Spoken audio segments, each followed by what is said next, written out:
अस्सलामुअलैकुम बादशाह जी। ਤੁਹਾਡਾ ਕਾਫੀ ਵਕਤ ਬਾਬੇ ਐਡੀ ਯਾਦ ਨੂੰ ਗੁਜ਼ਰਿਆ ਹੈ। ਉਹਨਾਂ ਦੀ ਜ਼ਿੰਦਗੀ ਤੇ ਇੱਕ ਪੰਛੀ ਯਾਦ ਪਾਓ। ਬਾਬਾ ਏਡੀ ਆਜ਼ਾਦ ਸਾਡੇ ਹੜੱਪਾ ਦੇ ਰਹਿਣ ਵਾਲੇ ਸਨ। ਜੀ ਇਸ ਵਿੱਚ ਕੋਈ ਸ਼ੱਕ ਨਹੀਂ ਕਿ ਉਹਨਾਂ ਨਾਲ ਜ਼ਿੰਦਗੀ ਦਾ ਇੱਕ ਵੱਡਾ ਹਿੱਸਾ ਗੁਜ਼ਾਰਿਆ। ਬਤੌਰ ਇਨਸਾਨ ਉਹ ਇੰਤਹਾਈ ਨਫੀਸ ਇਨਸਾਨ ਸਨ, ਦਰਗੁਜ਼ਰ ਕਰਨ ਵਾਲੇ, ਬਰਦਾਸ਼ਤ ਕਰਨ ਵਾਲੇ, ਮਿਲਨਸਾਰ। ਔਰ ਬਤੌਰ ਲਖਾਰੀ ਦੇਖਿਆ ਜਾਏ ਤੇ 50 ਸਾਲ ਤੇ ਉਹ ਇੱਕ ਅਖਬਾਰ ਨਾਲ ਮੁਨਸਲਿਕ ਰਹੇ, ਜਿਹਦੀ ਰਿਪੋਰਟਿੰਗ ਕਰਦੇ ਰਹੇ। ਔਰ ਇੱਥੇ ਜਿਹੜਾ ਉਹਨਾਂ ਦਾ ਜਿੱਥੇ ਬੈਠ ਕੇ ਉਹ ਬੈਠਕ ਸੀ ਉਹਨਾਂ ਦੀ, ਉਹ ਇੱਕ ਸ਼ਾਇਰਾਂ ਲਿਖਾਰੀਆਂ ਦਾ ਕਹਿ ਲਓ ਕਿ ਉਹ ਬਕਾਇਦਾ ਇੱਕ ਮੁਕਾਮ ਸੀ, ਜਿੱਥੇ ਸਾਰੇ ਇਕੱਠੇ ਹੁੰਦੇ ਸਨ, ਇੱਕ ਪਲੇਟਫਾਰਮ ਸੀ। ਔਰ ਕਈਆਂ ਨਸਲਾਂ ਦੀ ਉਹਨਾਂ ਤਰਬੀਅਤ ਕੀਤੀ। ਬਾਬਾ ਜੀ ਦਾ ਜਿਹੜਾ ਕੰਮ ਸੀ ਰੋਜ਼ੀ ਰੋਟੀ ਦੀ, ਉਹਨਾਂ ਜਿਹੜਾ ਪੈਗੰਬਰੀ ਪੇਸ਼ਾ ਹੈ, ਮੌਲਵੀ ਉਸਤਾਦ ਸੋਹਣੋ ਇਹ ਚੁਣਿਆ ਤੇ ਸਾਰੀ ਜ਼ਿੰਦਗੀ ਉਹਨਾਂ ਸਕੂਲ ਦਿਆਂ ਬੱਚਿਆਂ ਨੂੰ ਪੜ੍ਹਾਇਆ ਤੇ ਇੱਥੇ ਜ਼ਿੰਦਗੀ ਗੁਜ਼ਾਰੀ, ਇੱਥੇ ਹੀ ਫੌਤ ਹੋਏ। ਤੇ ਬਾਬਾ ਜੀ ਦੀ ਕਿਤਾਬਾਂ। ਹਾਂ, ਅਸਲ ਕੰਮ ਬਾਬਾ ਜੀ ਦੀਆਂ ਕਿਤਾਬਾਂ ਜਿਹੜੀਆਂ ਨੇ ਨਾ, ਉਹ ਤੇ ਕਾਫੀ ਸਾਰੀਆਂ ਨੇ।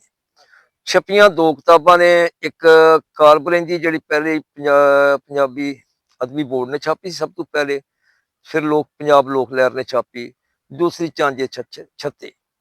ਅੱਛਾ, ਇਹਨਾਂ ਦੋਵਾਂ ਕਿਤਾਬਾਂ ਦੇ ਨਾਲ ਇਹ ਹੈ ਕਿ ਬਾਬਾ ਜੀ ਖੁਦ ਦੱਸਦੇ ਨੇ ਕਿ ਜਦੋਂ ਮੈਂ ਸਕੂਲ ਪੜ੍ਹਨ ਜਾਂਦਾ ਸਾਂ ਨਾ, ਉਦੋਂ ਸਾਨੂੰ ਜਿਹੜੀ ਤਾਰੀਖ ਪੜ੍ਹਾਈ ਜਾਂਦੀ ਸੀ ਉਹ ਕੁਝ ਹੋਰ ਹੁੰਦੀ ਸੀ। ਤੇ ਉਸ ਜ਼ਮਾਨੇ ਚੁਪਾਲਾਂ 'ਚ ਸਾਡੇ ਬਾਬੇ ਬਹਿ ਕੇ ਸ਼ਾਮੀ ਗੱਲਾਂ ਕਰਨੀਆਂ ਤੇ ਕਾਲਬਲੇਂਜੀ ਤੇ ਉਹਨਾਂ ਢੋਲੇ ਵੀ ਪੜ੍ਹਨੇ, ਉਹ ਕੁਝ ਹੋਰ ਸਨ। ਜਿਨ੍ਹਾਂ ਬੰਦਿਆਂ ਨੂੰ ਸਿਲੇਬਸ ਵਿੱਚ ਡਾਕੂ ਆਖਿਆ ਜਾਂਦਾ ਸੀ, ਸਾਡਿਆਂ ਢੋਲਿਆਂ ਵਿੱਚ ਉਹ ਸਾਡੇ ਹੀਰੋ ਸਨ।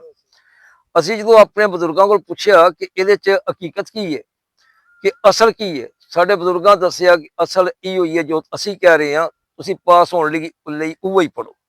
ਉਦੋਂ ਬਾਬਾ ਜੀ ਆਂਦੇ ਕਿ ਮੇਰੇ ਮਨ 'ਚ ਇੱਕ ਗੱਲ ਆਈ ਕਿ ਮੈਂ ਆਪਣੀ ਜਿਹੜੀ ਤਾਰੀਖ ਇਕੱਠੀ ਕਰਨੀ ਹੈ।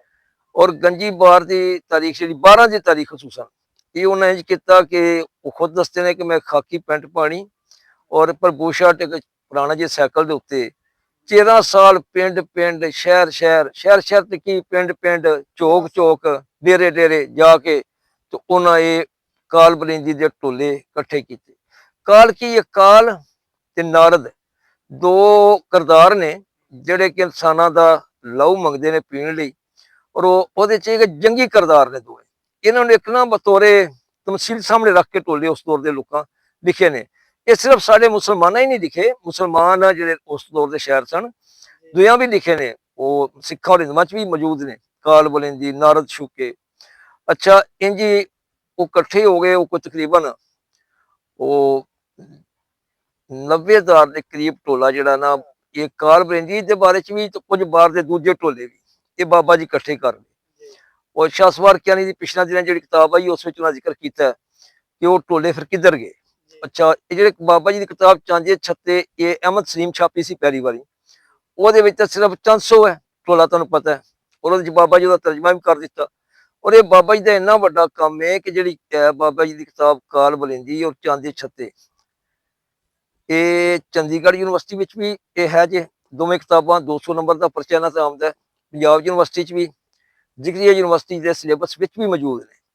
ਔਰ ਮੈਂ ਸੁਣਿਆ ਹੁਣ ਤੇ ਕੈਨੇਡਾ ਯੂਨੀਵਰਸਿਟੀ 'ਚ ਵੀ ਉਹਨਾਂ ਕਰ ਦਿੱਤੀਆਂ। ਜੀ ਜੀ ਪੁੱਛੋ।